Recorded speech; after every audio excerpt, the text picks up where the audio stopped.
Action. Okay. We're back. Episode 156 of the Morse Code podcast. Sorry if there's some background chatter. Sounds like my dog just found a toy. I thought your wife was working on your car in the kitchen. No, that's not what that squeaking noise is. It's NBA trade deadline day. Thursday episode. Haven't done this in a while. A lot going on. Yep. A lot of action, a lot of excitement. I don't know where you want to start. I don't know where I want to start. Actually, I know where I want to start. A couple things. Well, as always, shout out to our friends over at Cold River Vodka. I apologize. I think we might have forgotten to mention them last time. So that's going to hit the pockets pretty hard. That's our fault. Didn't they say it was also a zero tolerance like policy? Yeah. I know. Celebrity apologies are pretty popular nowadays, so consider this ours. I deeply regret forgetting to mention them last time. Damn. We're literally going to get canceled by them. Probably by the woke mob for sure. Or just Cold River Vodka, whoever gets to us first. But no, check out our friends over at Cold River Vodka on Twitter, on Instagram. It's at Cold River Vodka. I actually made myself a Cold River cocktail tonight. Drinking that live on. If you're listening, then yes, Soapy did as well. If you're watching, well, caught red-handed. Actually, well, he's drinking a water bottle. Did you ever do that in school? Like fill a water bottle with alcohol and drink throughout the day? Damn, in high school? Yeah, I didn't, but I know it. I know of it. Or even like, where else could that be? I don't know, like going to like a sporting event or like a pregame or something. Yeah, but I guess it would only make sense if it was a place where you weren't supposed to have alcohol. Otherwise, I don't know why you'd put it in a Poland Spring bottle. Right. I'm trying to think. Yeah, I'm sure if I was over 21, I've done that. Of course. Of course, obviously. Jesus. Sicko. Well, the one I was going to bring up is the classic flask at the prom. Oh, man. I've heard people with doing that kind of crew. Never been anywhere near such a nefarious activity. That was not me. No, absolutely no chance. I'm thinking now, like I remember like people in college walking around with like Poland Spring bottles of like non-clear liquid of alcohol. Like what the fuck's the point of that? Who are you fooling? Dude, I remember in really quick, there were definitely a couple business classes that I had where people had spitters. Oh yeah. Yeah, good point. It's an outrageous move. Nasty behavior. That's so like looking back, that's got to be one of the grosser habits. Dipping. And then like the process of disposing of it. I know we've talked about that story on the show, but very like disgusting behavior. To get what, like a buzz? Like a legal buzz throughout the day? I guess in hindsight, that sounds pretty sick. Yeah. That does sound pretty sick, actually. I should probably get into dipping. Because like a Skull sponsorship. Skull Vikings. Skull goals. Relationship skulls. No, what do you think the percentages of all the kids that we went to school with? A lot of them dipped. What do you think that percentage is now of those kids? Like if we knew 20 kids, like if they're all in their 30s, early 30s, 10. I feel like that's a thing you really just don't do much. 10% or 10 out of 20 possible 10%. Kids who dipped. Okay. 10%. Okay. So, well, I didn't hear you say the 20 bars, so it's like 2 kids, but yeah, I don't know. Or maybe like you do it in a different setting. Like I assume people don't do it at like work or like, you know, whatever the equivalent of was dipping in class would be. I feel like so many people have transitioned to vaping anyways for at least the appearance. Well, I was going to say it's all apparent. The coolest part about dipping was being able to do that like snap with your fingers. Obviously. Like what is the other point of doing it if you can't do that? I had such a short run. I never even got to that and level. You could tell like a phony. Like I can't do it. So I would just out myself if I tried it in a circle of dippers. Yeah. And also you have that sick little circle ring in your jeans. Yeah. Can't fake that either. Trust me, I've tried. Dude, imagine wanting to dip so bad that you get to that point and you have to have your friend do the snap thing for you. Like bro. The action of it, the coolness of how can I phrase this? The level of how cool that action is. I assume outweighs like the actual logistics of why you do it. I assume you do it to like pack it in, get it more dense or something. I don't really know. But it looks cool as hell. Dude, I would have done that with like a bunch of pouches and not known like what the hell the impact was. Right. Yeah. I should pick that back up, like the hobby of learning how to snap like that. Yeah. Damn, that looks cool. So shout out to anyone who dips. You guys are cool. Way cooler than us. You just hand it to your friend, have them snap it, and then hand it back to you so that you can. Well, that's what I mean. Like, does it actually benefit the experience by doing that little pre-dip snap? Who knows? Not us. Not us. But so pouches for life, by the way, if anyone's fucking wondering. I've done it like a couple times, only pouches. Each time was a terrible experience. I've never actually done like the pull out the whatever that shit is. I've done it twice. One was each, and yeah, both are fucking disgusting. I threw up both times. Yeah. All right, well, that's our show. We'll see you guys. Enjoy the Super Bowl. Shout out to. Now, I did want to mention one more thing. This is pretty funny. So I was thumbing through. Hope I don't get canceled for this one, but I was using Spotify earlier. I know. And I was thumbing through like however it happened, I came across an older episode of ours. It was one of the first times Leahy was on. And I don't know if he's listening or not, but I have to admit, this is the first time in a while. We talked about Brenneman on the show. And when that came up, like, this is the first time in a while I can honestly say, like, the Brenneman apology wasn't on like my like upper iceberg level of like consciousness. I actually like forgot about it. So I'm glad I got an early reminder this year, a Q1 reminder in 2022 of how great that Tom Brenneman apology was. That's nice. So you almost got to experience it for the first time again. Kind of. Yeah. Yeah. Kind of. It was still as good as I remember it, but I've always said, like, whenever that happened in August or summer of 2020, like, I rarely went a day without like having it cross my subconscious. So I'll probably be thinking about that throughout the weekend. And actually, you know what it made me think of? So I don't want to go down. I kind of hinted at it earlier, not naming any names, but like public celebrity apologies have come out. And since there's been a certain side asking for throwing around the C word, cancellation. I'll tell you right now, if Brenneman's not coming back from that, then I don't really have any sympathy for other people who have slipped a slur or two, context or not. Because I know for a fact Brenneman was right. He hasn't I don't think he's put on that headset since. No. But I think the other guys had like 3 million plus listener episodes since. So all I'm trying to say is I'm just so sick of the woke mob choosing who gets canceled and who doesn't. I don't know. I feel like we should try to out-woke each other. You want to have a good old-fashioned woke-off? Wookie. A woke-off? Yeah. Yeah, I don't know. Do you think Brenneman gets work again? He must be working now. Probably something pretty minor. Minor league Reds baseball. Single-A Reds baseball.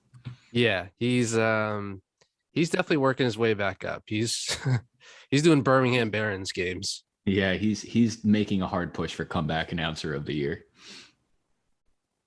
I know one city he won't be working in. Yeah, for sure. Because he didn't call it the commentator capital of the world. No, I don't know. What are you going to do? Move on to other things. Speaking of, let's move on to other things. So, decent amount going on. Trade deadline today, Super Bowl this weekend. Let's start with the trade deadline. We haven't really talked too much basketball lately, I think because the NFL playoffs have been so good and the NBA has been so terrible. It makes sense to lean one way over the other. But, hey, we can admit we've been riding with the Celtics all season, and our Boston Celtics are playing pretty good. Never had a doubt in my mind. Two of the diest, hardest fans. Oh, we are hard and dead when it comes to Boston Celtics basketball. Have been all year. Never doubted them. Never once did I say this team isn't worth my time to watch. I don't know what's changed. Maybe it's the Jaylen Brown tweet.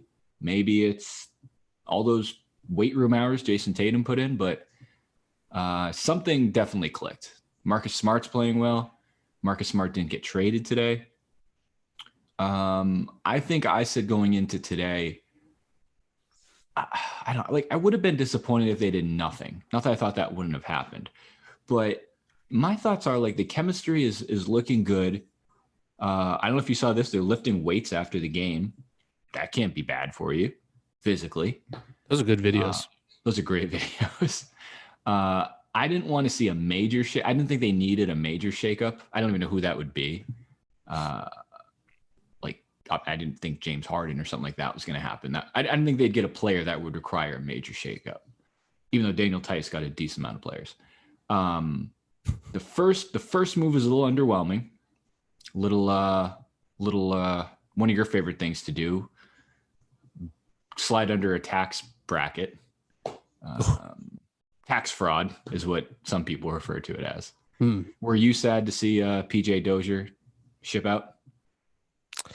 And Bol Bol? I'll just say I'm selling my jersey.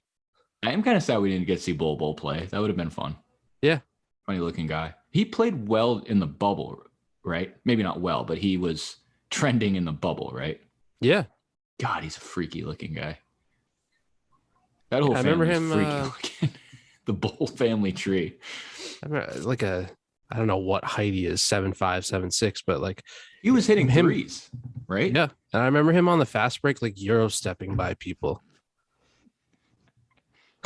Yeah. Hard to imagine a 7'6", 180-pound guy is injury prone this year. But well wishes to him. So he shipped out. Where'd they go anyway? Oh, Orlando. They went down to Orlando. Back to the bubble. Perfect place to send him. Back to Orlando. And then the second deal was why am I drawing a blank? Derek White, right? From the Spurs. Mm-hmm. So I don't like how these tweets come in. Like it came in through first. I think the original tweet from Woj was Celtics are acquiring Derek White in a trade, right? Usually when that's the tweet, the players from the other side aren't really significant. I think if they were, they would be announced as part of the trade. Right. So it's like, all right, maybe picks, maybe, I don't know, someone. Then I thought it was Josh Richardson. Yeah, okay. I'm starting to come around on him. And then it was Romeo. And then I didn't know till one of my colleagues mentioned it, and a first rounder. So a first rounder, Romeo and Josh Richardson for Derek White. Don't hate it. Like Derek White's a solid player. I think he'll fit well. And I think he's under contract for a couple of years too, at least a couple of years. Mm-hmm. So that was probably the major deal today. How do you feel about that one? Thought it was good in the sense that saw Still Greeny tweet this, but clearly they're going in the defensive mindset.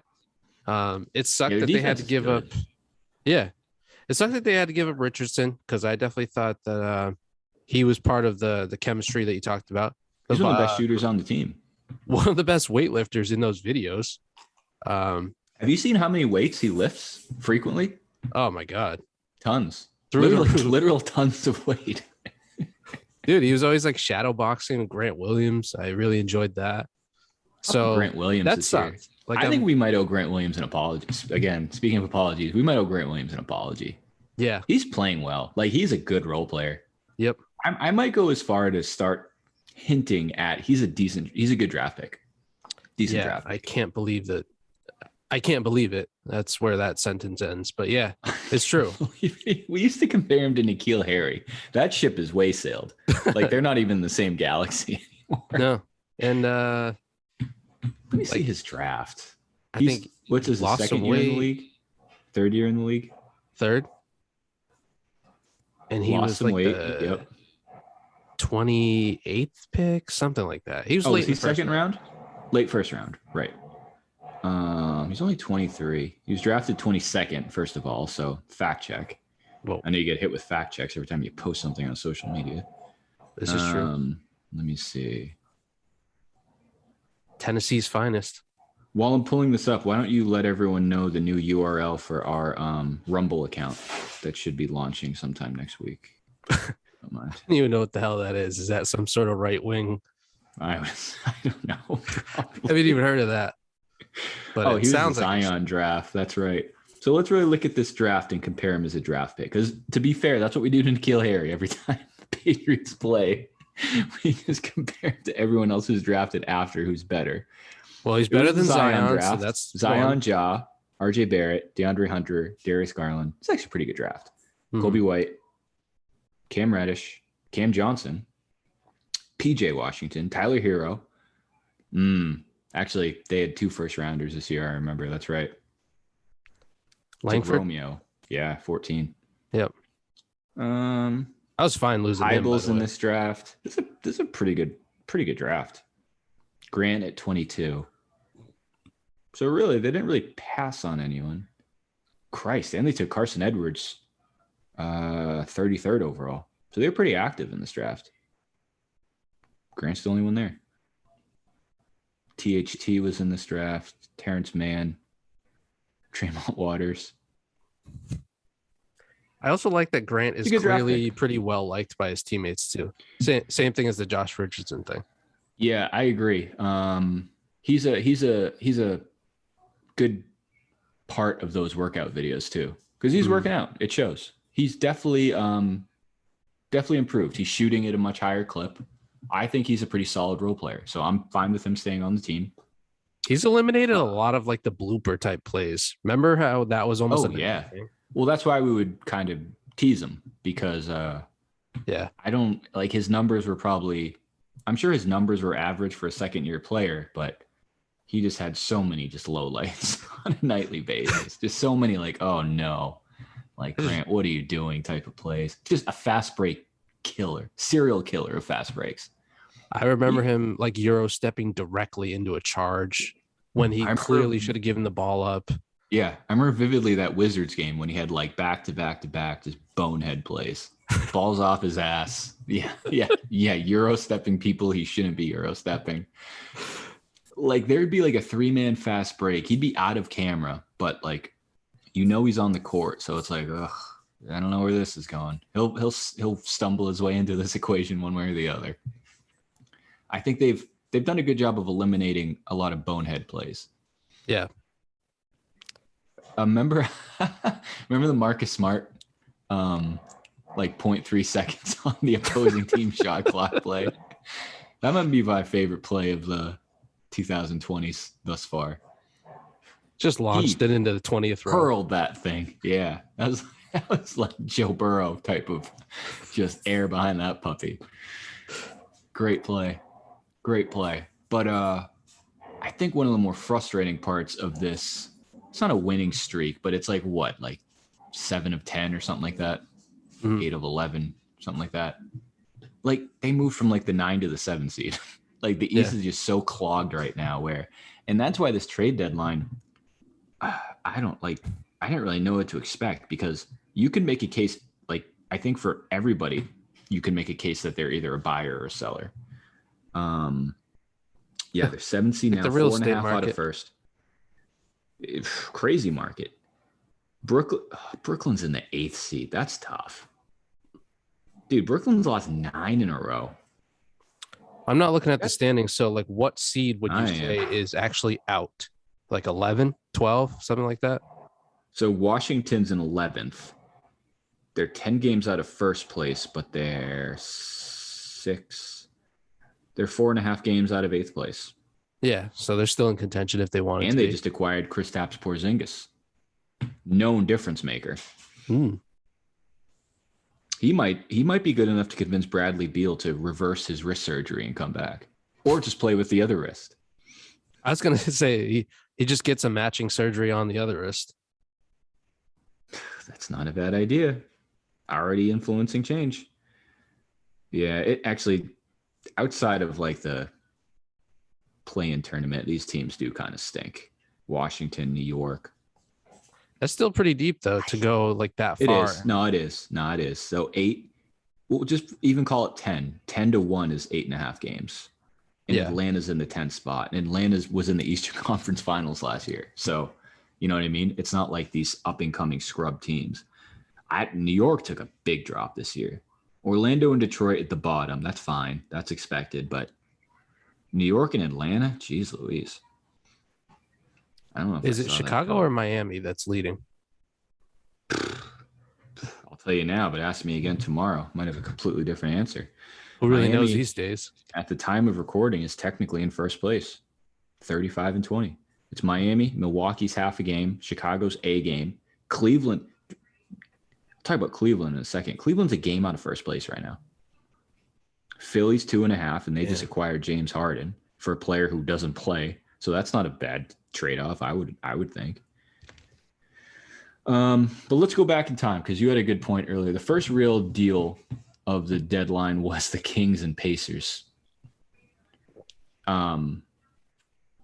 Mostly it was Halliburton for Sabonis. But like you said, I don't get those teams making deals. What's the point? Especially for I guess right now, Sabonis is the best player. That's fine. I think you can say Halliburton has a pretty good looking trajectory to be as good or not better than Sabonis. But I don't understand what the net outcome of is that deal for two teams who might not even make the play-in tournament.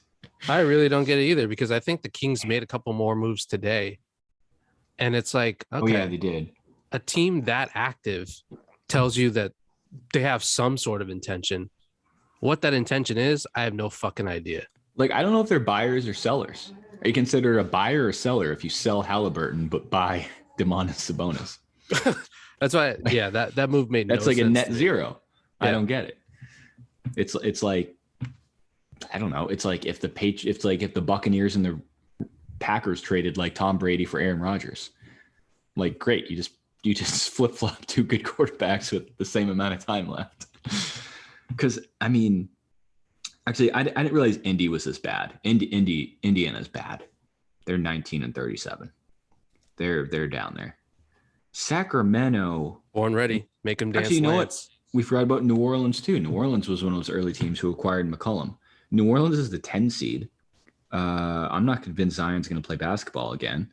And Sacramento is a couple games below that. So you're making major moves to fight for a spot in a play-in, to fight for a spot to get swept by the Suns, the Warriors in the first round. If they dumped out and got some picks or something, that makes sense. But I don't understand those. I even said it about the Celtics this year before they kind of get going. It's like, I don't understand why are you making moves to get a ceiling of losing in the first round? Mm-hmm. Is that much better than not making the playoffs? I'm asking you personally, because I know you've been in both situations. Ooh, yeah, that's why it wasn't due to diversity hirings that I am no longer employed in the NBA. I know. We'll save that for probably some other time. No, but Sabonis, it's either if you're the Kings, you either want to get better for some reason or get worse. You should probably want to try to get worse. Tank, free up money, get draft picks or whatever. So I really don't get what getting Sabonis does for you. They didn't win last night. I see that De'Aaron Fox posted some sort of a picture with Sabonis, he was really pumped to get him, and it's all right, 32-50 next year, maybe, if you guys are lucky. Shout out our friend Sean too. That's just a tough look being a Kings fan. Oh, thoughts and prayers. He's that team's got to be up there, which is they're going nowhere. They've been going nowhere for 20 years. They're just never going to be good. They're one of those teams I can confidently say in my life, I don't think they'll ever be good. At least by the time I turn 50, the next 20 years. And they used to be so tough. Fun. They really did. And I don't remember was that just a hard stop? Did they just clean house in the early 2000s? I know Weber left. I think the real end was after Ron Artest and Brad Miller. Or I'm one of those before that. Yeah, I'm talking the Chris Webber, the teams that lost to the Lakers. Well, so those guys got phased out, and then I think briefly they just weren't terrible yet. Mm-hmm. And that's when they had either Artest or Miller. Artest and Miller. Yeah, that makes sense. John I think Salmons Bibby hung around for a little bit. Weber went to the Sixers, I think. Yeah. Peja Stojakovic probably went somewhere. Hedo Turkoglu went somewhere. Bobby Jackson maybe hung around. Yeah. Scott Hedo went Pollard to the came to the Magic. what's his name? Scott Pollard went to the Cavs. Yep. Probably somewhere before that too. Oh, I think- he went to the Pacers because he was at Malice in the Palace. Oh yeah. I think Vlade retired. Oh, Vlade was there too. Yeah, Vlade bought the Lakers, or the Hornets, whoever he works for. Hornets. Yeah, that was tough. That was a tough stop. There's someone else. Oh, Doug Christie. Doug Christie was there too. Yep. That was a great team. That we talked about this with Scott. Like Arco Arena was rocking, like in the early 2000s. That was a team. I think it was like Lakers, Blazers, and Kings in the West. And just unfortunately, two of those three teams didn't have Shaq and Kobe. And that's kind of how the cookie crumbled on that one. But yeah, I like our friend Sean. Seems like a great guy.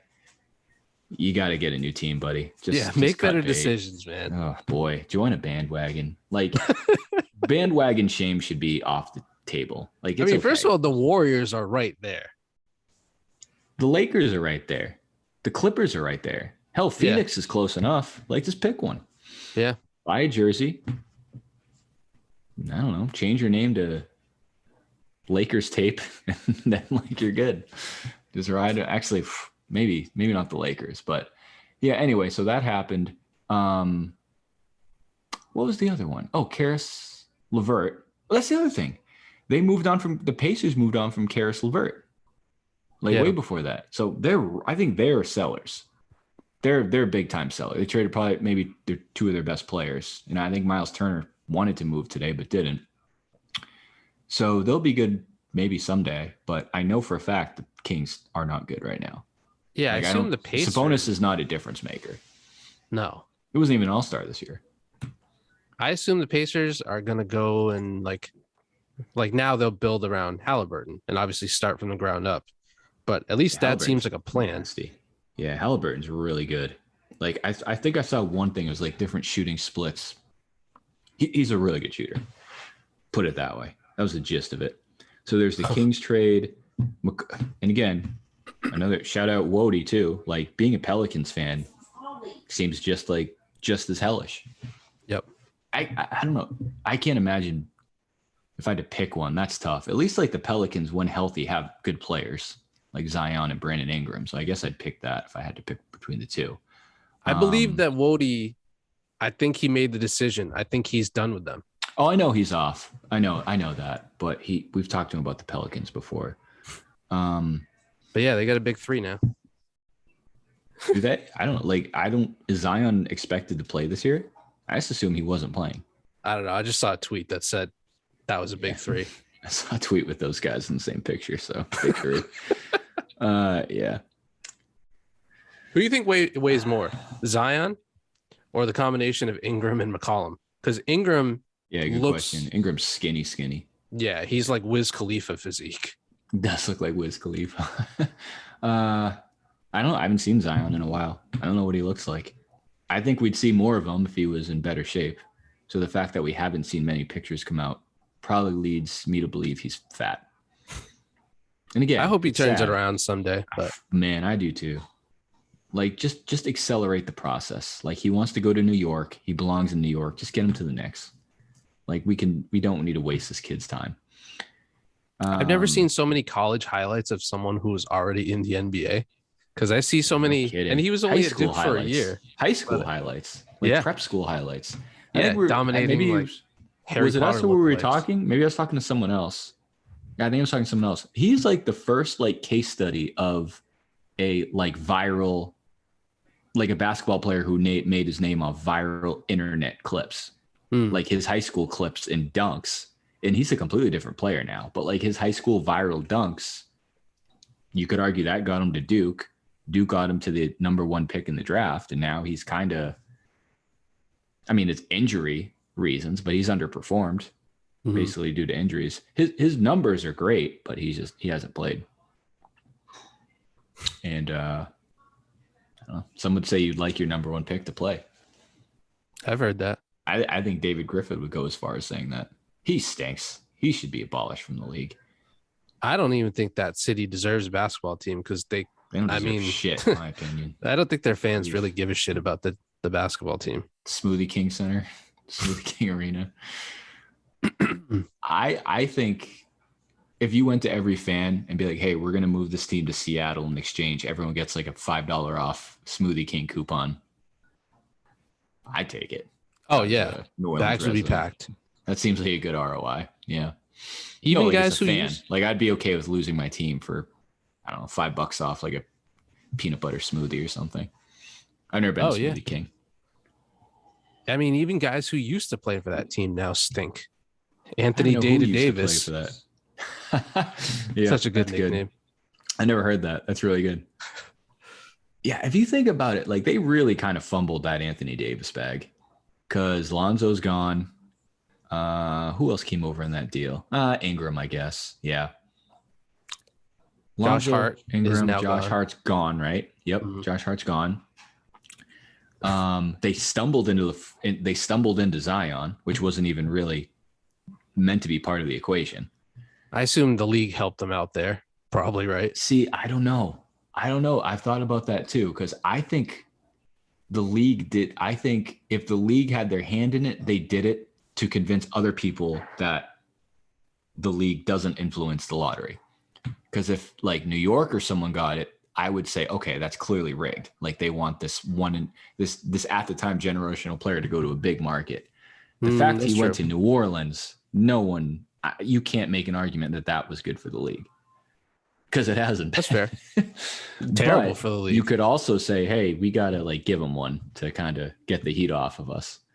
If New Orleans gets this, no one will ever assume again that, Adam Silver picks the lottery balls. Did you see the picture of it was Josh Hart and whoever else was involved in that trade?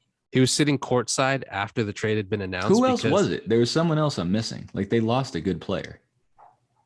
I don't know. I don't remember, but whoever was involved in the trade, I think they must have announced it like fairly late in the day. So I don't know why. Maybe they were already in the arena, but then there was just pictures of them sitting front row at the game, at the Pelicans game, in like street clothes. Dude, man, and tough. The expressions on their faces were fucking hilarious. Just the blankest, like, I mean, yeah, let's watch some basketball tonight, I guess, since I'm not employed by this team anymore. That was bad from the beginning. That's bad from like New Orleans Hornets. Mm-hmm. They don't need a basketball team. They don't need pro sports in New Orleans. Like the Saints are on a trajectory to stink for a while, I think. If they go back to stinking and LSU is good, I don't think you need pro sports in New Orleans. I don't get it. I don't get it. I was just looking here. They are the 10th seed. But again, so they bring in CJ McCollum. They now need to leapfrog the Lakers, the Clippers, and the Nuggets to get into like the actual playoffs. So without having to do a playoff play-in seed. Damn, Timberwolves are 7. Wait, the Nuggets are that low? They're 6. Damn.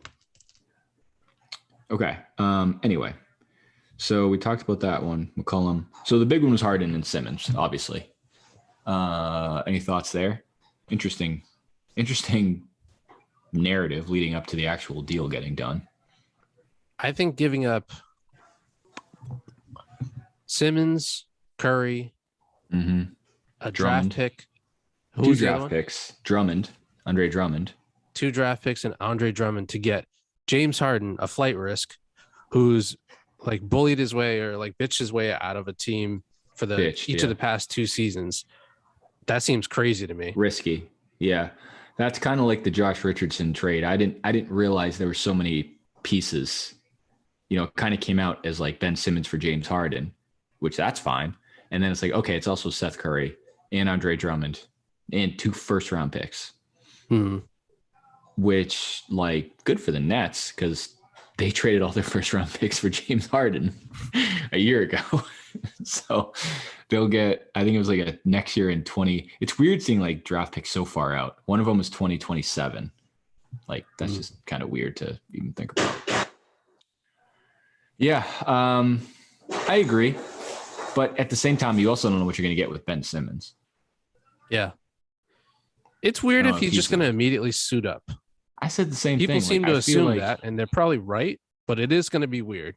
Well, I was watching NBA TV today, and they did say they said he's excited to play, but there's going to be like a process to get back. So he probably won't play for probably like a week or so. Yeah.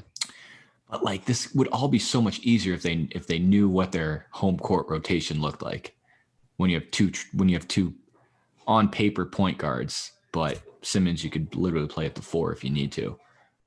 At this point, I think pressure is going to build on Kyrie Irving to get his vaccine because like it would just make life so much easier. A young coach, maybe a top 2 or 3 player in the league, and Kevin Durant, just like, dude, like, just fucking do it. like, come on.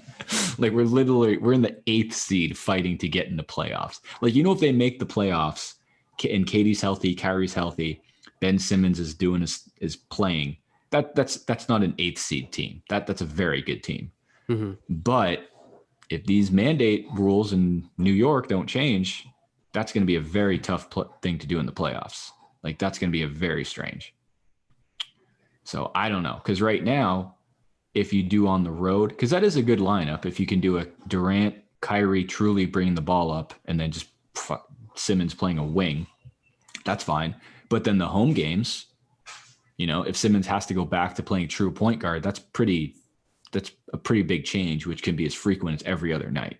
That's just going to get as annoying as hell, I would think, for the players, the coaches, and like Kyrie and Ben Simmons. And I don't know if they have a relationship, Kyrie and Ben Simmons. I don't know. They've met at like all-star games and stuff, but that has to be the most toxic locker room in like ever the history of sports. Ever. Like ever. I think we were talking today. Like, did you watch any of the LeBron and Kevin Durant all-star draft? I only saw the clips. He looked fucking miserable. He did not want to be there. It's hilarious because LeBron had like a couple funny things I remember from it. So Kevin Durant looked like he was in like his basement or something.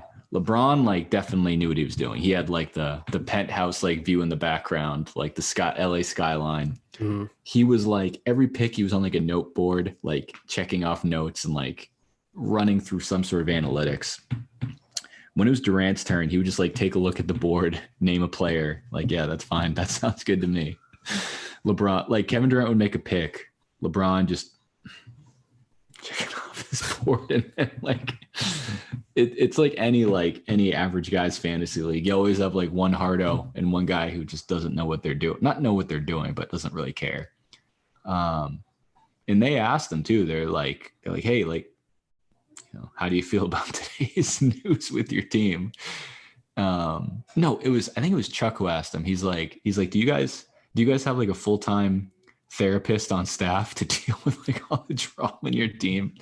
And he had a great answer. He's like, what problems? Like, I'm getting paid millions of dollars to play basketball. I don't really care. And I think that's definitely true for someone like Kevin Durant. I generally don't think he cares. I think he's one of those type of players who will just come back, like go out for the jump ball, take a quick look and be like, all right, like this is who I'm playing with tonight. Like, let's play. No, the Kyrie stuff, I don't know. It was a pretty funny story that came out. I think I might have posted it. Did you see it? It was like some of those quotes about Hardin and Durant and Kyrie. Let me see. I did see the clip of when they were down to only a couple picks left for the all-star teams. And LeBron was like Hardin was one of the players that was still up there. And LeBron was like, so what? I think he was being sincere. What happens if is James healthy? Like, so what happens if I pick him? And Chuck was like, oh, well, he's been traded, so he's healthy. So he's now. Good. Yeah. Yeah. He should be good. He's icing his knee up. He's playing in the next game. Oh, yeah, he definitely will. So it was Durant was down to Gobert and Hardin is the last 2 players. And he took Gobert pretty easily. Yeah. So Hardin went last, which is hilarious. And I'll say this. I made this note. Durant took Tatum as a starter pretty convincingly. So, I don't know. Hot take. You heard it here first. Wouldn't be surprised if you see Kevin Durant in the Celtics uniform this playoff season. Just during based the off All-Star what game. I saw today. The All-Star game. Do you see the All-Star jerseys this year? Yes. Oh, they're poop, dude. They look like mesh like laundry bags. They're really mailing it in, or just like bring it back. hiring Just the wear most the abstract jerseys. people that Bro. like. Yeah. They hired like fucking Kanye West to design the All-Star jerseys. Like they're getting more minimalist and minimalist, but they also stink. Yeah. So not good overall. It's not even like the base. Like they can't just do a solid blue or a solid yellow. It's always like an off blue or like a stained white. yellow. It looks like a dirty laundry bag. Yeah. It looks like those Rams jerseys. It was like, it wasn't white. It was like a dirty white. Yeah. Like it's just like a shitty looking raggedy jersey. Do you like the how they do it now? Like captains instead of just East versus West? I guess it makes for an entertaining show. I think I've heard people say like it would be better if instead of doing it on TNT like that, they did it like on the court, like basically like you're on the playground. Oh boy. That would be interesting. That would be very interesting. Kind of, but I don't know if they're too sensitive for something like that. I was gonna say a little put your money where your mouth is type of scenario. Could you imagine like if they like player like they really got in like fist fights about like getting picked that, or like a player cried for like not getting picked? I think I'm trying to think of who would be the absolute last pick out of like any all-star ever. I feel like it would be Al Horford. Just the most boring, vanilla, like screen setting, fundamental rebounding. I'm trying to think of who else could be more. Does he have multiple all-stars? I think he does. He must. I don't think he's been an all-star since the new format. No. He's a 5-time all-star. Damn. Not bad. He was all NBA in 2011. Sheesh. What do we got like a here? Really boring player. He was 15 and 9 in 2011. That's all NBA. Jesus. Hopefully third team. I mean, Andrew Wiggins was voted a starter this year. And he wasn't picked last. He was picked before Trae Young and I think someone else. Mae Young? No, she Are went they first. related? Yes. Mother and son. Yeah, I think Trae Young went last. I think it's because like the obvious last choice was Andrew Wiggins. So someone just didn't want to make him last. So I think they're like, all right, naturally, let's leave Gobert up there for either last or second to last. Well, they just do the starter. No, they do the starter separately. So everyone who's voted a starter, they draft them. Then they draft the reserves. Oh, right. So Trae was the last star. I mean, I don't know if this is a hot take. Trae Young's a better basketball player than Andrew Wiggins.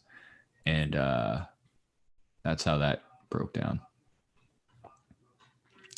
But going back to my point, I think like I almost thought like the point of the two captains model was so it's like you don't have to just pick East versus West. I thought it was like just an open pool of players. But now that I think about it, it's not. It's still East All-Stars and West All-Stars.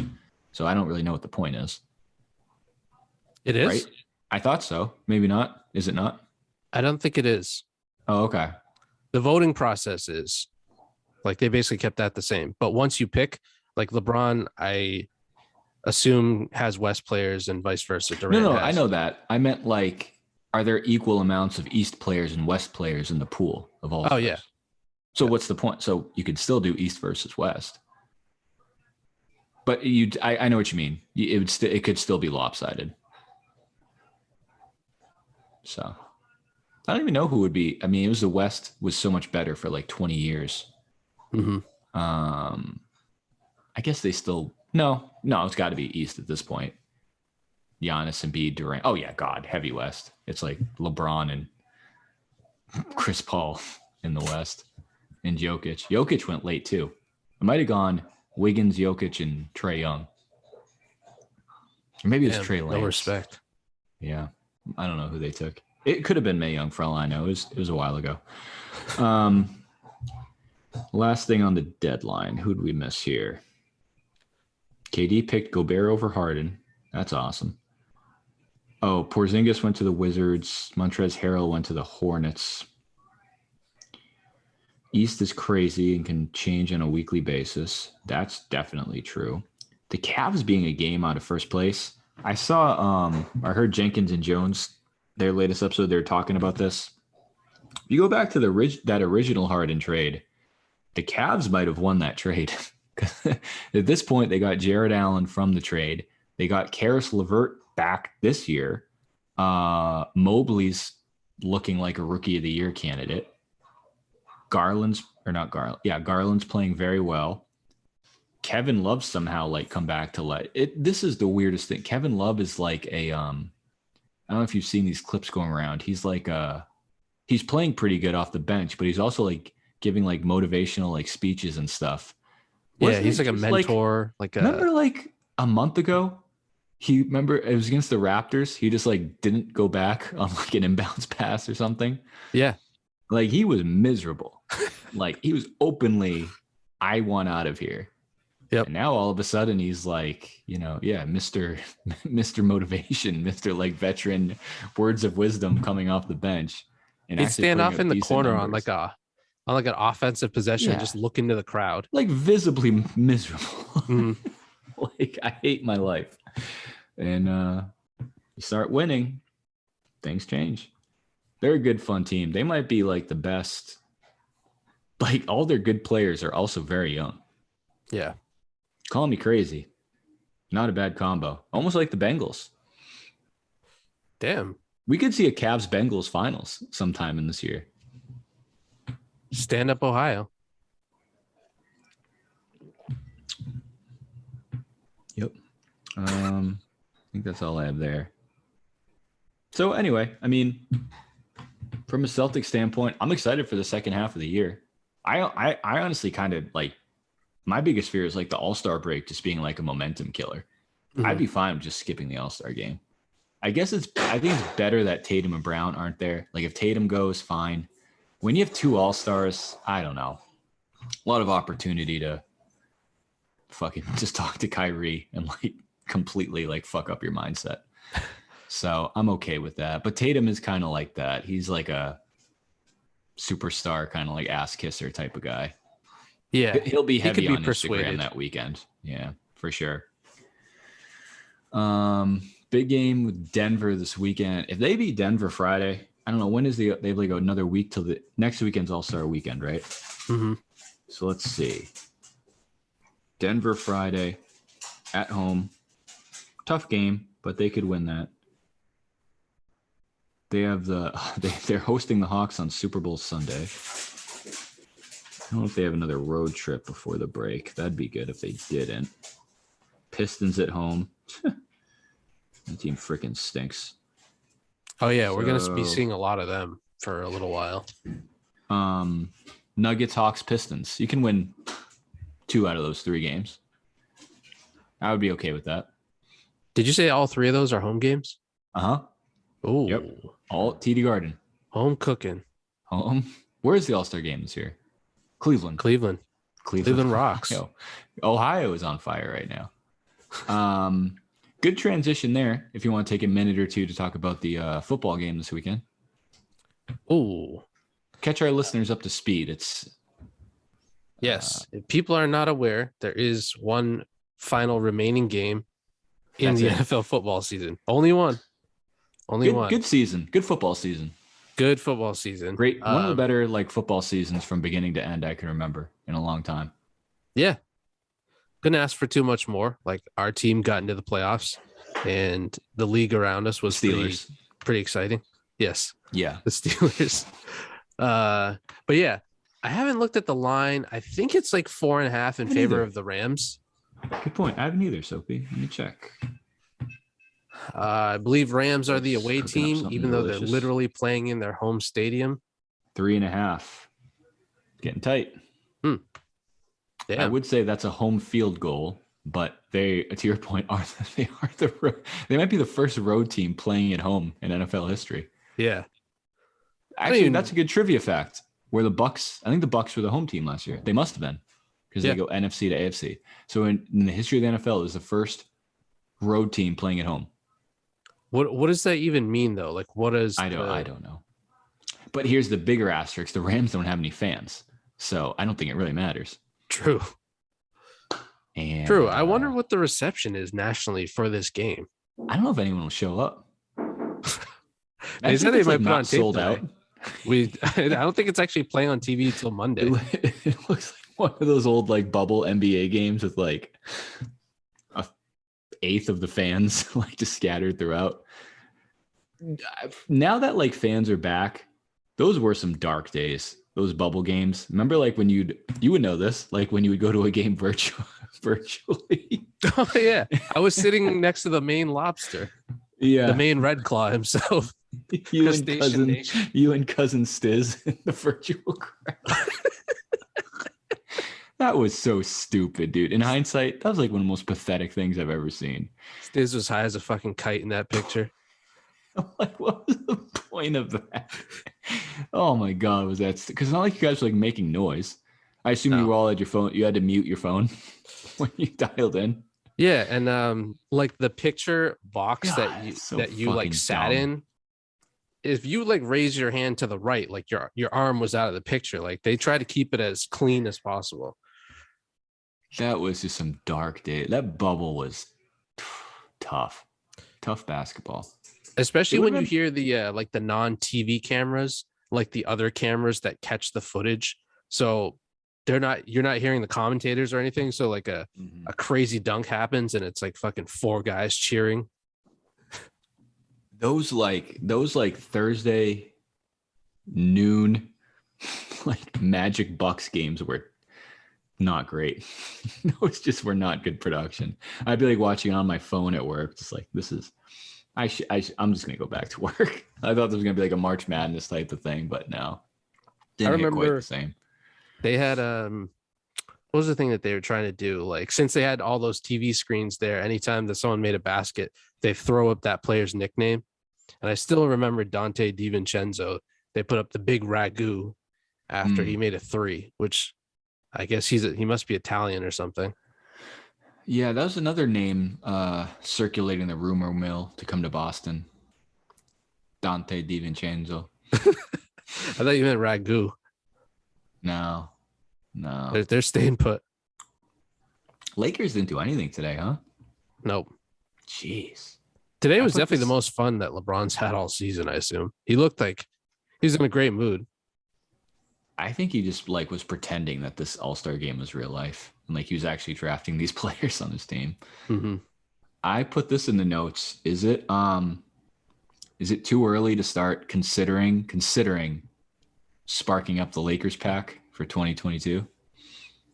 I don't think it's too early. Like, yeah, they might make the playoffs, but they stink, huh? Boy, I think they'd be a first-round exit. Like Russell West, I know they ruled him out yesterday to a on paper injury. I think he just got benched yesterday.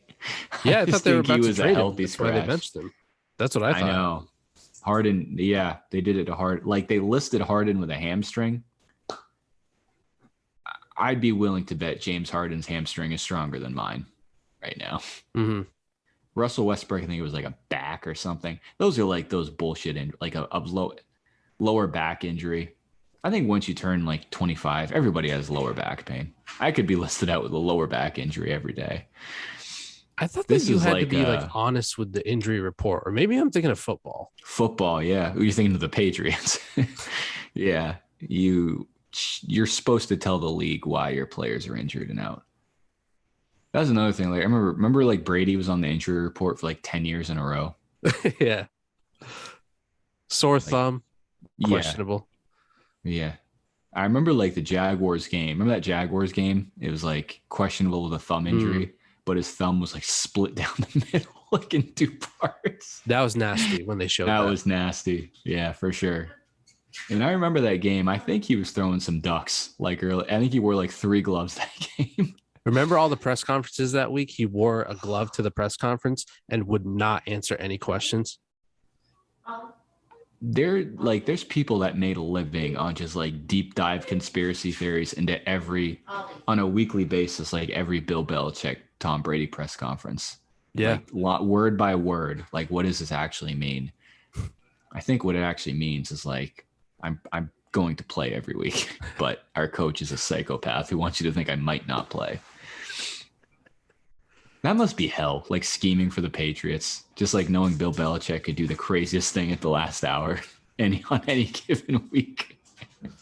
on any given week, he can just put Troy Brown at cornerback, and you're like, what the fuck is this?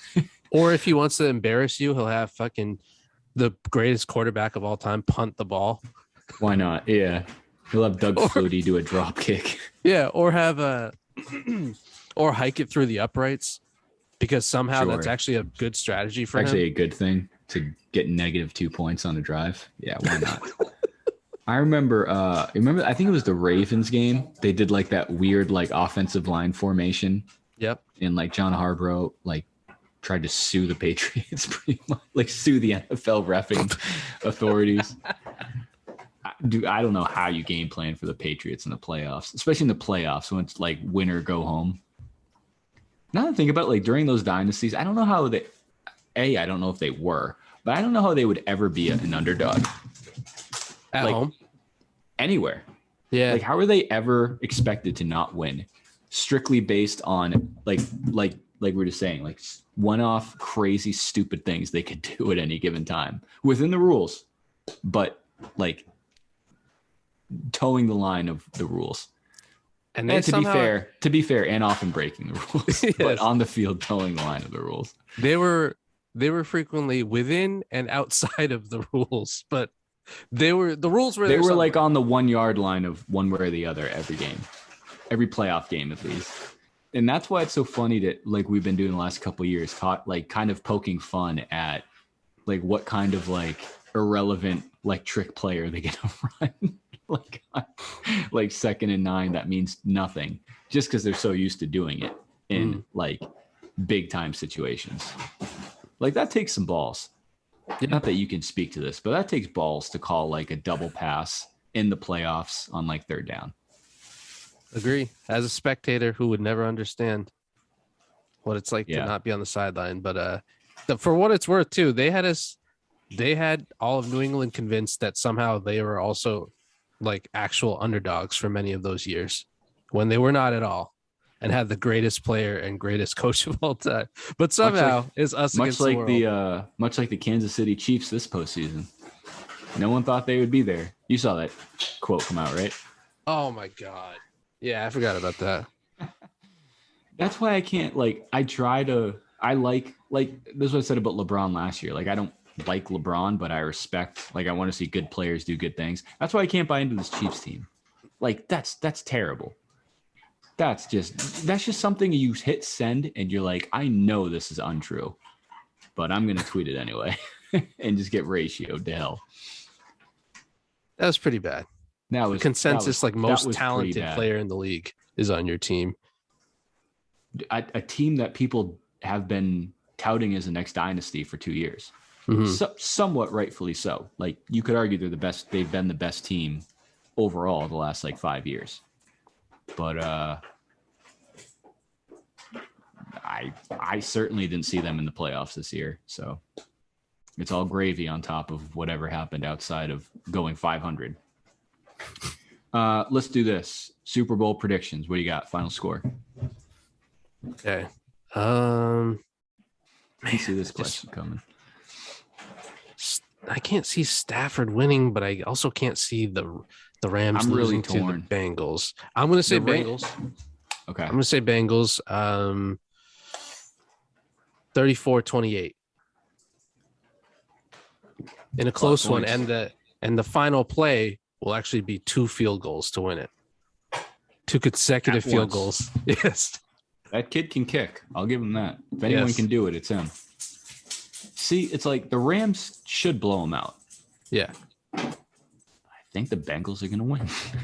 So. Dude, Joe Burrow could have his life ended on Sunday if he got sacked 9 times by the fucking Titans. And now he's going up against Aaron Donald. Pretty good pass. Von Miller. Von Miller. Yeah. And I think if Von Jalen Miller's going to Ramsey tackle matches his. up with Jamar Chase, that could be interesting too. I think Von Miller is going to tackle his legs off his lower body, and Aaron Donald is going to tackle his head off of his shoulders, and all that's going to be left is like a torso and a little bit of thigh. Yeah, there could be some nasty business that night. Not to get medical. I think the Rams are gonna win. I'm gonna go Rams. My wife's trying on some new PPE apparently for work, and it's pretty hot. So if you subscribe to our Patreon, I'll include the video. My wife will leave her OnlyFans address in the. Let me see. Is that you ever worn one of these, buddy? What the? I'm That's a protected mask? from COVID now. Clear mouth so people can see you talk. It's a clear mask. Is this better? Yeah. All right. I'm just trying to practice CDC guidelines. It doesn't go against your like cheeks though. So if you're just listening to this, you're probably a little confused. My wife works in healthcare, and this is getting hot in here. She invented. She's trying on some new. I don't know. She's trying to patent a new face mask. You're really downplaying your wife. She literally invented hospitals. She invented healthcare. You're right. You're right. It's like supposed to protect against Ebola, HIV, and COVID, I think, all in one. It's for Damn. hearing people. It's for hearing it. Oh, that's sick. That's sick. This is cool. Follow me here. It's a clear mask for deaf people so they can read your lips. Gotcha. But how come That's it's like so Shark loose on Tank the shit. sides? I just had it tighten on I had it on improperly. Gotcha. Yeah. Can you ask your wife like where's the best place I can get tuberculosis? Yeah. No one's listening at this point. Soapy asked if where's the best place to get tuberculosis in the Tri-City area? I don't want to travel more than like an hour. Subway. Subway. A Subway or the Subway? The Subway, like the food, like the Subway, like the food. footlong. No free ads, but a certain sandwich chain. That makes sense. Okay. Yeah. Who's used to be advertised by a pedophile. I'll So, leave it at that. sweet onion chicken tuberculosis. What's your go-to Subway order? It's either that or Italian BMT. And I always go 9-grain wheat. Great piece of bread. Yeah. 9-grain wheat's good. I do like the cheddar herb, whatever it is. Mm. Have you ever had that one? Toasted. Yep. It's very good. I go pretty simple. Turkey. If I'm feeling froggy, maybe ham as well. But When you had a good day at the office. on a scale of 1 to 10, the Subway smell, the restaurant, when you walk in, Ew. Dude, you could You can stick cut it your with a toe knife. in the door. And when you come out, you're going to smell like spoiled cheese for like a week. I honest to God feel like if I was blindfolded and like pushed into a room, I could identify Subway, Oh, yeah. like specifically. It is a scent. I think Subway and McDonald's are the two places I could easily pick out. I haven't been inside a McDonald's in a while, but I'm with you. You can smell it. And if you get there at the right time, you can like feel the heat at like a good McDonald's. Oh, yeah. It's like a feeling. Yeah. It's like euphoric. Like, oh yeah. It's very welcoming. It's a great restaurant. We've talked about it before. It really is. Like it's disrespectful to have fast food debates, including like McDonald's and someone else, because they just do it so much better. Yeah, they've been doing it longer than live me, from so it's okay. McDonald's. We should record live from McDonald's Play Place some night. The ball pit. I heard that's where COVID started. It was a bat. It was a bat that was playing in the ball pit. Boy. Well, this one's going to be flagged for misinformation, so thanks for that. This will get demonetized. Yeah. Anyway, wrap up here. I think the Bengals are going to win, but the Rams should win this game. Like if they can, if the Bengals can keep Joe Burrow up, who do you think's a better quarterback? Burrow. I think he's I a do better too. decision maker. I think Joe Burrow is playing very well, Mhm. and I also don't think Matt Stafford stinks. Like No. Matt Stafford catches a lot of heat. I've never been a Matt Stafford guy, but he's done everything and more that he's been asked this year.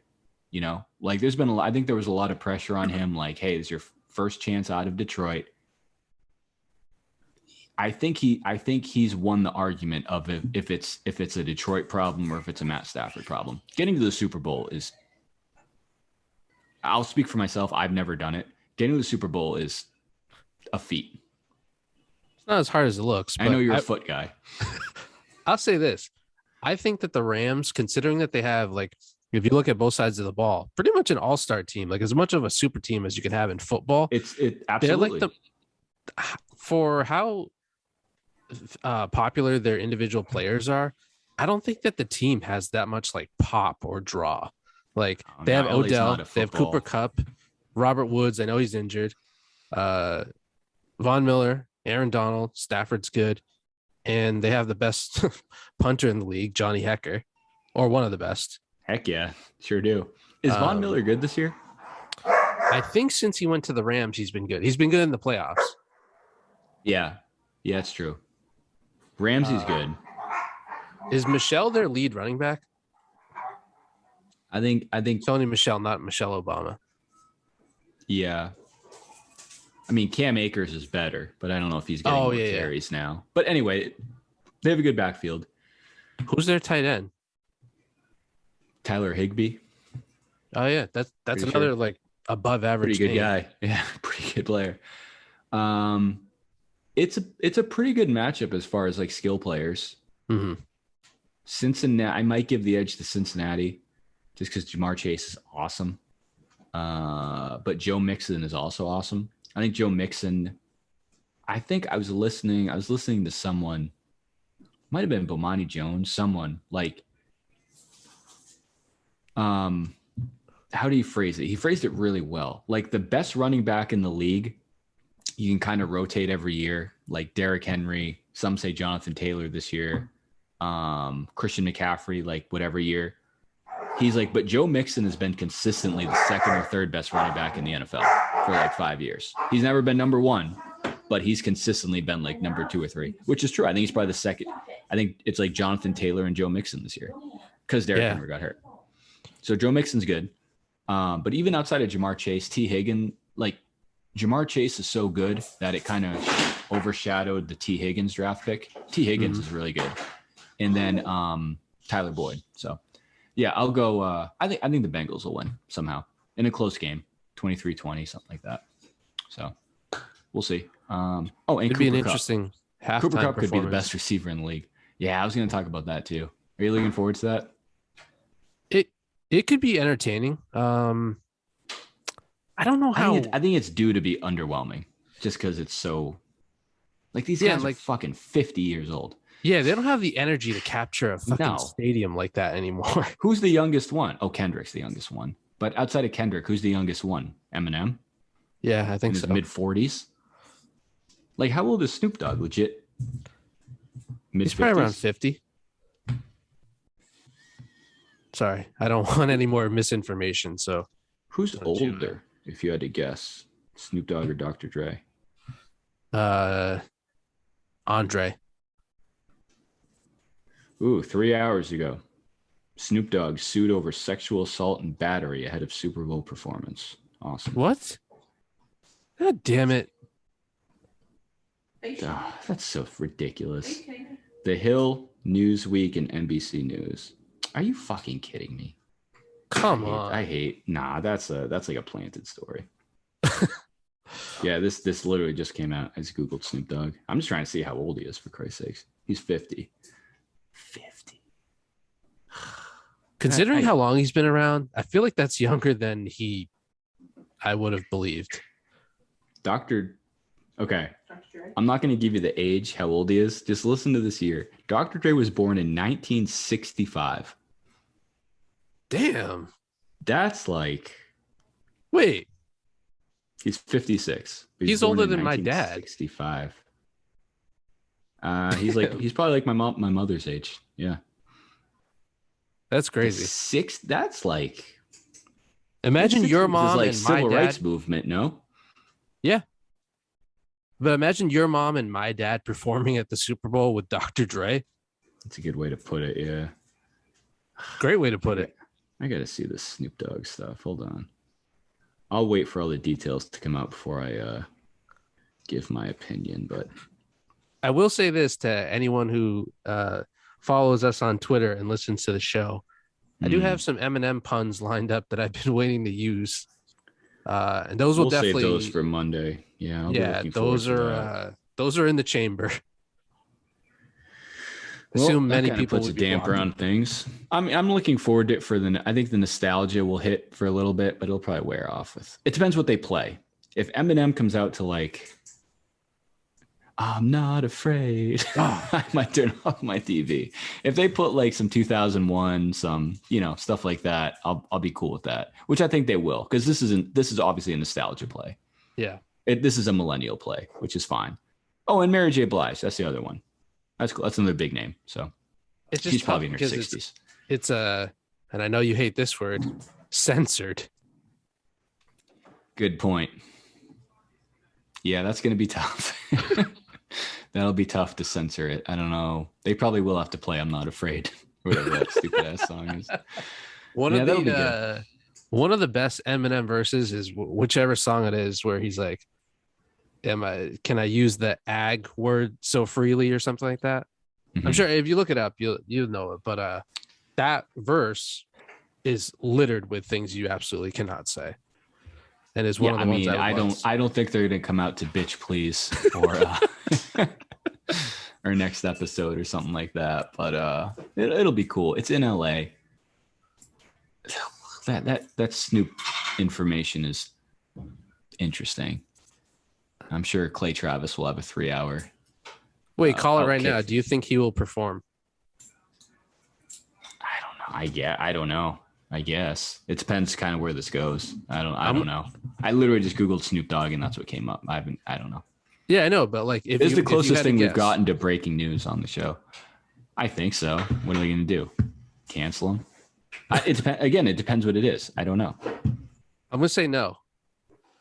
Oh man. I'm gonna say no. That's tough. What if for a halftime performance they went away from music and just had a live podcast performance and had Rogan? Oh, you had me for a little bit, but no. He's doing UFC Saturday. I don't order many UFC fights. I think I'm gonna order that one. I need to see it. Just to see him do the narration over a Black History Month montage. Yeah, I mean his co-commentator is black, and then oh boy, I didn't know that. The fighter Israel Adesanya is a very intimidating man who's also black. Well, I don't know if you've heard this, but every black guest he's ever had has come out and confirmed he's not racist. So he's not racist. That's true. That's a lot of episodes to be pulled. I'll leave it at that. That's a big sample size. If we're going back to the beginning of the episode, if I would compare it to Brenneman, what Brenneman said was inappropriate, uncalled for. I agree.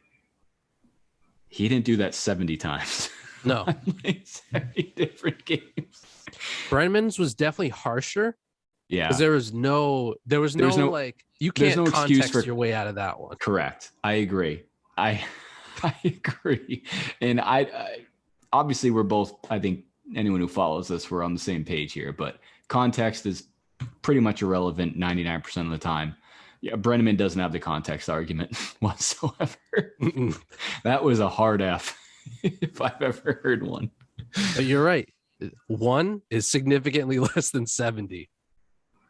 I think that's just fat. Hey, I'm not picking a side. That's just analytics. The last time I heard the number, it was like 110 episodes that have been scrubbed. All right. So we're doing this at the end, so hopefully no one's listening. Here's my theory. And this is where I kind of get a little frustrated. I think it was one person came out and was like, well, this is just textbook cancel culture. They tried to cancel him with COVID misinformation. Now it's the N-word stuff. If this doesn't work, they're probably going to put together a 5-minute montage of, anti-trans stuff. And then if that doesn't work, they're going to do a 5-minute montage of, misogyny stuff, whatever. If you can get a 5-minute clip of all those things, then yeah, you're probably not a great person. Like not everyone has that on their resume. So that's not a cancel thing. That's like, you're just, you know what I mean? It's like, if you're proactively trying to cancel someone, fine. Not everyone has the evidence. Not everyone has that big of a resume to get proactively canceled. There's something to it. Yeah. So yeah, I don't know. And again, I'm not saying anyone needs to get canceled, but if these things come out, I think it's understandable to be accountable for him. And I'll say this, like, he came out, it wasn't the greatest apology video ever, and it probably uncovered more bad than good. Not. But it's better than nothing. I don't know what the opposite of that is. Coming out and like doubling down on it. Yeah. I guess an apology is worse than that. If he just came out and said like, yeah, I know this video is circulating. I just want to remind you guys, I definitely meant what I said. And I'd do it again if I had the chance. I guess that would be the only thing worse. Yeah. I just don't get this. I think the support is more racist than what Joe Rogan did. Because there's some people coming out saying like, you know, don't succumb to the woke mob. Don't apologize. I support everything you did. That's worse. Like, what do you mean? What do you like? I'm supporting this guy saying the N-word frequently. I think that's worse than someone who did it, apologized. Again, not a good apology, but like the support just seems very strange to me. Yeah. Like, it's just very, I don't know. And again, I'm not a big Rogan guy. I used to listen to it sometimes, but I also think it's also weird that like we're literally, national news outlets are talking about Joe Rogan, stand-up comedian, host of Fear Factor, and just happens to have a very popular podcast in this sense. It's like sometimes people just aren't as good at people as maybe you thought they were. And I can live with that. That's fine. You know, if he's not taken off Spotify, whatever. But I think it's fair to say maybe my opinion of this person's changed a little bit. I think that's fair to say. When he's on a regular schedule and like, I guess not getting in trouble, is he a once a week guy? Do you remember? I think he does multiple a week. So I wonder, puts out a lot of content. I wonder, he must be like paused or something right now, I assume, or like taking. He just had an episode drop today. He did? Oh yeah, he's had like 3 since this weekend. Oh shit! He hasn't. Okay. No, he hasn't skipped a beat. No, he hasn't skipped a beat. Okay, so there you go. He's still cashing so much the check. So much for cancellation. But that's not cancellation. I think like Tyler puts it the best. Like, no one's been canceled. I don't think. No. You've faced consequences for your actions. Like who are the big people who've gotten canceled? Bill Cosby, R. Kelly. Bill Cosby was arrested for whatever it was, like rape. And I don't know what his actual thing was. He would drug women and sleep with them. R. Kelly faced the consequences of child molestation. Mm-hmm. That's not being canceled. Like, you committed a crime and now you get in trouble for said crime. Same with OJ. Same with like whoever. So it's just a very weird, I think, kind of like buzzword going around. Like, Joe Rogan's not going to get fucking canceled. He's not going to lose his show. If anything, I think he's more in the news now than ever. There's probably people who've never heard of Joe Rogan who now hear about him. You know what it made me think of? It was like, I think it was like a month ago. Do you know Brittany Renner? You know who that is? Like kind of like a trainer. Is that what she does? I've never heard of her. Exercise. Never heard of her. Instagram trainer is what she is. Correct. But I also forgot she was the girl who, that Hornets player. PJ Washington. Yeah. But anyway, do you know what I'm talking about? There's like that viral video of her on that podcast with those 2 guys. It's called like Fit Something. It was 2 guys who had a podcast. And it went viral because Brittany Renner called those guys out for like being bad people. She's like, you kind of. Oh, yes. Okay. I've never heard of those 2 guys.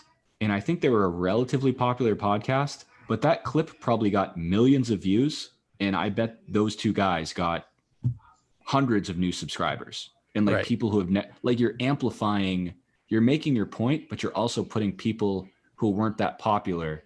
Now you're amplifying them. It's like that No Jumper podcast, the one with that famous girl who like, blew like Devin Booker and all the Suns players. That's just like a shitty run-of-the-mill podcast, but that clip goes viral for something bad, but now they're 10 times more popular because 10 times more people saw them who never would have seen them before. Yeah. So it's kind of like a weird, kind of like double-edged sword, I guess. Like you can post some, and I definitely know people do this purposely on Twitter. Like the worst take you post, the more viral it's going to go. So why wouldn't you just every now and then just throw in something really stupid that's probably going to get like ratio and quote tweeted because thousands of people are going to see it who might not see it naturally. Yeah, I wish the story had honestly just blown over quicker so it's that done. there would I be think less. It's done. Yeah, it's definitely done now, but I just feel like it almost like kind of, I wouldn't say drag too long, but it's like, yeah, the more that this goes or the longer that this goes, then the more people that support him are going to be able to claim like that they're the victims or whatever, regardless of where you stand. Like the only thing on I will like give his favor. He does say multiple times, like, he's like, I'm just a comedian. Like you shouldn't be listening to me. And I get that, but you should also know, like you have a million listeners per episode fan base. So whether you think they should listen to you or not, these fucking people listen to you for some reason. So, it's kind of out of your control. It's like, it reminded me back of like the Patriots. It's kind of maybe a stretch, but like the Patriots at Bucks game. I remember like all week, I think it was Matthew Judon. He's like, guys, like, come on. Like, we're not here to answer questions about like Tom Brady all week. It's like, that's what you think, but of course, that's what all the questions are going to be about. Like, you know that. Like, what else are they going to ask you about on this particular week? So, like, you can say all you want, but you can't control. You understand your platform is your platform. Yeah. So anyway, I'm going to go. Bengals 23, Rams 20. I think Joe Burrow is going to pull it off. That's a big win if Joe Burrow wins the Super Bowl. That's his second year. That's a big trajectory. Even if you tie it back to LSU, national championship, number one pick, and even put an asterisk on his rookie year because he got hurt like halfway through it. Very big second year, beat the number one seed, beat what many people consider the number one seed in the Chiefs. And then you beat, like you said, the one super team in the NFL at home. That's a big win. Yeah. Yeah. That immediately catapult him into like, where is he in the top 5, whatever quarterbacks in the league now? Which I think he's already there, but like obviously, especially in the AFC, Mahomes, Allen, and Burrow, probably. Yeah. And maybe Deshaun Watson. I don't know. Forgot about him too. Damn, that's crazy that I haven't paid attention to any of the Super Bowl coverage these past. Me neither. 2 weeks. I really think there hasn't been much. Not many good stories coming out. One story that would light the world on fire is if Odell Beckham wins MVP, plays well. I'm kind of rooting for that. I'm rooting for that because I just don't like the Baker Mayfield. That would be a big, big one. And we've talked about this on the show, like how hard it is for a quarterback not to win Super Bowl MVP. You really got to stink and have someone else play really well. Did Von Miller win it when the Broncos won? Yep. Fucking Peyton Manning. Peyton Manning certainly didn't win it. It pisses me off that he gets to say that he won 2 Super Bowls. Couldn't be. I mean, he was actually good in the AFC Championship game against the Pats. Patriots. He threw 2 touchdowns. He did enough, but he was fucking awful the rest of that season. Yeah, not great. All right, yeah, we got to sign off here, but yeah, big game this weekend. We'll be back next week, and I think we're gonna talk some TV next week. We should do that. Yes. Television programs. All right. Everyone else, enjoy the game, and we'll see you next time. Peace. Peace.